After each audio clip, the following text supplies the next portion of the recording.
Alright, I'm not doing any fancy editing this time around because these spoilers just came out and there are some absolutely crazy things I want to talk about. So we're going to get right into it and not waste anyone's time. But if you guys do enjoy the video, be sure to hit that like button and subscribe. And then click the bell icon if you want to be notified when new videos are posted. But yes, we are here. Dragonstorm, Tarkir Dragonstorm spoilers officially start today. We have gotten a few spoilers over the past couple days from like story articles and stuff, but some of the cards we're looking at today, I am genuinely just kind of shocked by, and I'll explain a little bit more as we go through. So the actual stuff was posted on Gizmodo about an hour ago, and I think it was early because the leaks hadn't actually started, or the spoilers, whatever you want to call it. But as I started looking through, I'm like, all right, well, I might as well just make this video now, and we'll just kind of get moving with it. And then, you know, as more spoilers get revealed over the coming days, we'll continue to cover them. But let's just kind of look at it here. I have to tell you, I'm very excited about Dragonstorm Tarkir as a whole because it feels very Magic the Gathering. I'm not anti-Universes Beyond by any stretch of the imagination, but I do think it's nice and kind of refreshing to have a set that gets back to the true spirit of Magic. So let's look at the cards. All Out Assault is the first one I've got up here. It is 2 red, white, black enchantment. This says creatures you control get +1/+1 and have Death Touch. When this enchantment enters, if it's your main phase, there is an additional combat phase after this phase, followed by an additional main phase. When you would next attack this turn, untap each creature you control. There's a lot of text there, but for 5 mana, you're essentially getting an additional combat phase and, in some cases, an additional main phase, while also untapping your stuff and giving your creatures buffs. There's a lot of things to like about this card. I don't necessarily know off the top of my head where it's going to fit best, specifically because I was thinking like green-white enchantment decks can definitely lower cost, but then of course this has red and its color identity, so that wouldn't work. I do think it's a solid card, though. I kind of put this one to the people, like if you guys know something that could make use of this more effectively, but it's a strong card for sure. Don't know how good it's going to be in Standard, though, for whatever that note is worth. Anafenza Unyielding Lineage is 2 and a white legendary creature spirit soldier with flash and first strike. Whenever another non-token creature you control dies, Anafenza endures 2. Endure says put 2 +1/+1 counters on it or create a 2/2 white spirit creature token. Endure, I think, might be new because I know Bolster was a thing. I don't know. I think Endure is a new mechanic. I'm not 100% sure on it, though. I'm probably wrong. I always am. But honestly, if a non-token creature dies, then you create a 2/2 white spirit creature token. That's pretty good. Think about Teysa Karlov with this. That's a pretty strong, and the fact that it has flash so you can time it to make sure you're able to get its effects off is certainly neat. I like it a lot as a card both for limited and just in general, like as a solid card. It's legendary, obviously, because you could stack them if they weren't, but I like it. I think it's a good card.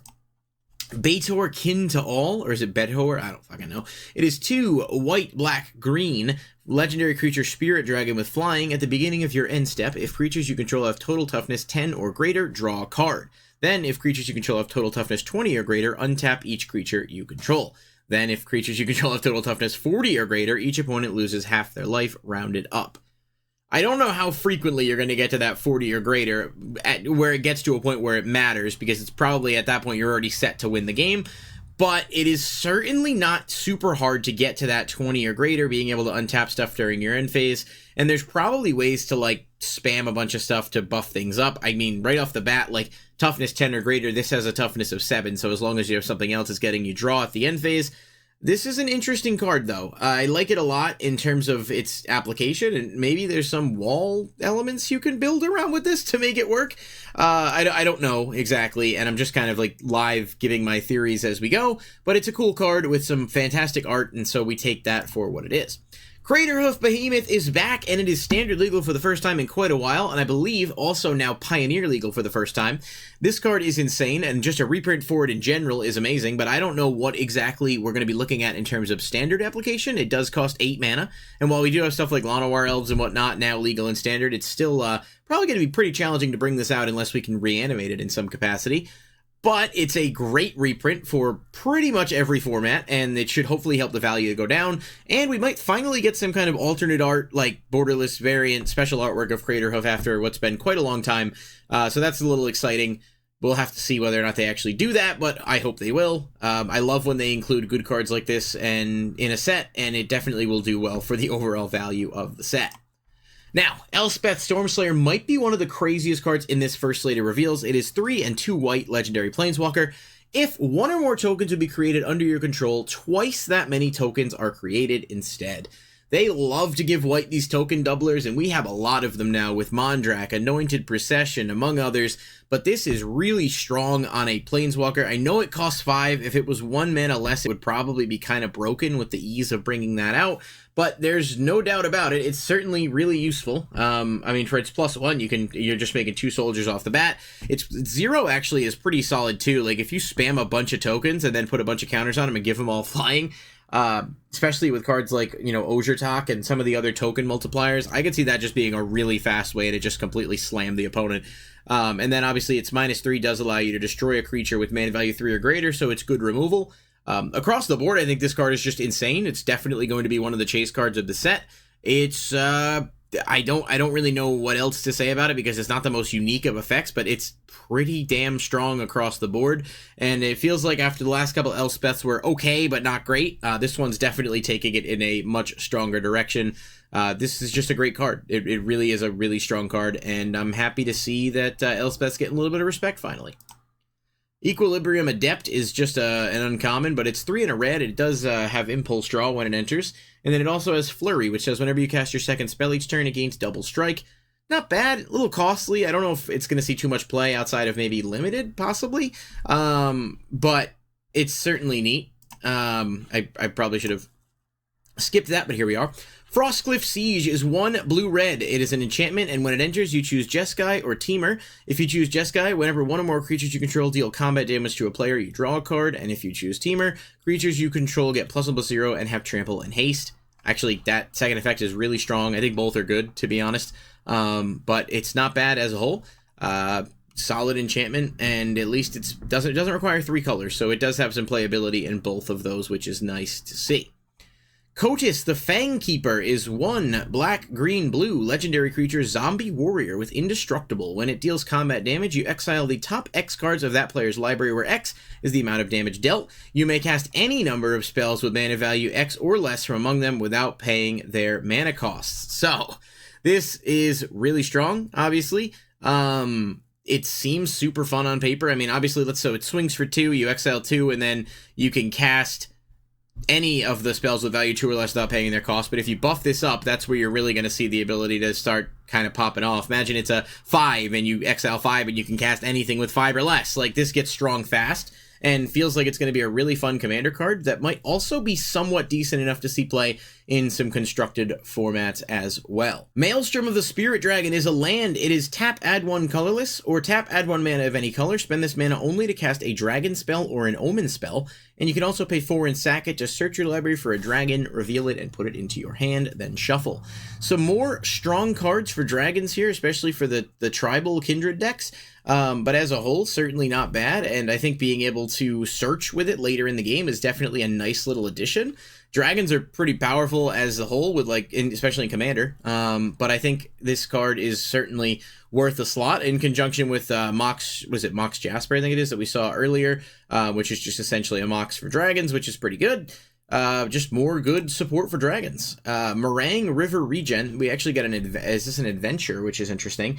Well, no, it's not an adventure technically, but it's one of the dual, it's using that adventure layout, I guess is what it is.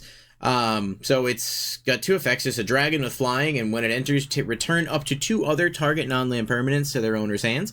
Or the Coil and Catch side is an instant Omen, draw 3 cards, then discard a card, and then it gets shuffled into its owner's library. Oh, so that's interesting. I was reading this and reacting to it for the first time here. Omens might be new, where instead of exiling like an enchantment adventure would, you can just shuffle it back into the deck, so you're basically choosing which side you want to play. I kind of like that. It's interesting, and that the Maelstrom will definitely reduce the cost of that, which is nice. I wonder what other Omens we may get then in the set before I can really judge them, but that mechanic is certainly interesting. Draw 3, discard 1 for 4 mana isn't horrible. And of course the card does go back into the deck, which could have its benefits, but also if it was an adventure, it would have some benefits too. Hard to say for sure, but I like the concept. Mox Jasper we've already talked about here as I go through. A lot of these we've already covered. I don't think we did get this one though. Nereth, Heart of the Storm, which is 1 red, white, black legendary creature spirit dragon with flying. If a creature you control that entered this turn would deal damage, it deals twice that much damage instead. Obviously, you're going to want to play this in things that have haste or ways you can attack on a turn something enters. It's not bad. I think it would technically work on blocking as well. Like if you were to flash in something and then block, it would deal twice the damage because it did enter that turn. I like it. You probably have to build around it in some capacity, which kind of like an obvious statement, but just sort of putting it out there. And just a quick shout out to the artwork on these is fantastic. I mean, not that I'm surprised, but like they just continue to knock it out of the park with these, and it's cool to see. Quarcy Revenant is 1 and 2 black creature vampire with flying, death touch, and lifelink, and then it has Renew, which is 2 and a black. Exile this card from your graveyard, put a flying, death touch, and lifelink counter on target creature. Activate only as a sorcery. That is that feels extremely strong. I could be wrong. It feels really, really good. 3 mana for flying, death touch, lifelink, 3/3. Am I wrong on this? This is pretty basic, but feels extremely strong, and the renew mechanic certainly makes it better if it does get popped, because you can put stuff on something else. I think it's awesome. I really do. Some of these we'll just skip for right now because I don't think they're all that great. This one's not bad, though. Blue, red, white, Rediscover the Way, Enchantment Saga. Look at the top 3 cards of your library, put one of them into your hand, and the rest on the bottom of your library in any order. And then whenever you cast a non-creature spell this turn, target creature gains double strike until end of turn. So it's a bit of hand, dig into the deck a little bit, get some extra resources. It's certainly not bad. Obviously, it's gonna be more restrictive because of the color combinations, but I think it's decent. Roiling Dragonstorm is an uncommon that I do think is worth mentioning here. This is 1 and a blue, and it is an enchantment that says when it enters, draw 2 cards, then discard a card. And then when a dragon you control enters, return this enchantment to its owner's hand. I like this a ton. I think just the draw 2, discard 1 for 2 mana is actually really solid. But being able to bounce it back if you're playing dragons as well is just a little bit of icing on the cake. We saw Sarkhan already. Sidisi, Regent of the Mire, is 1 and a black legendary creature, zombie, snake, warlock. With tap, sack a creature you control with mana value X other than Sidisi, return target creature card of mana value X +1 from your graveyard to the battlefield. Kind of interesting. It's low to the ground and a pretty solid reanimator strategy that of course does have to tap itself and is limited to sorcery, but it feels strong. Obviously zombie decks will like it, and there's going to certainly be some ways to kind of make this work with reanimator stuff too. Now, finally for this video, Ugin, Eye of the Storms. This card is cracked, and I want to talk about it. Here, it is a 7-mana legendary planeswalker that says when you cast this spell, exile up to 1 target permanent that's 1 or more colors. Whenever you cast a colorless spell, exile up to 1 target permanent that's 1 or more colors. You can pay +2 to gain 3 life and draw a card. You can +0 to add 3 colorless mana, or you can -11 to search your library for any number of colorless non-land cards, exile them and shuffle. Until end of turn, you may cast those cards without paying their mana cost. This card feels like a create a card that somebody would make for some kind of custom card contest. What an absolutely insane card, and return to form for Ugin, who, by the way, will have a variant artwork in the set. I can't wait to see what that looks like. But there is just, I mean, this card alone, just casting it, getting rid of stuff, but like think about decks like Eldrazi, whether Modern, Commander, whatever, being able to just remove all kinds of stuff, especially when we just cast a colorless spell, you exile something, like Arcane Signet, Lightning Greaves, all that stuff is so cheap, and you can just get rid of it. This card is absolutely going to be a money card without a doubt, and it is going to be an impactful card without a doubt. Now, I don't know whether or not that'll be in Standard, because there obviously is some things to consider with its mana cost, but this is the MVP of the reveals so far. It's badass. It feels like we're setting up for hopefully something cool in the story, of course, with Ugin as well. But I really don't think I'm overrating this card. I think this is genuinely nuts, and I think it's going to make an impact pretty quickly across multiple formats.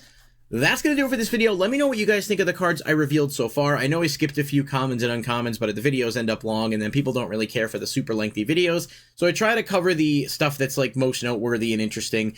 And obviously you can check out Scryfall or other spoiler sites to get details on some of the other commons and uncommons. But I'll catch you guys in the next video.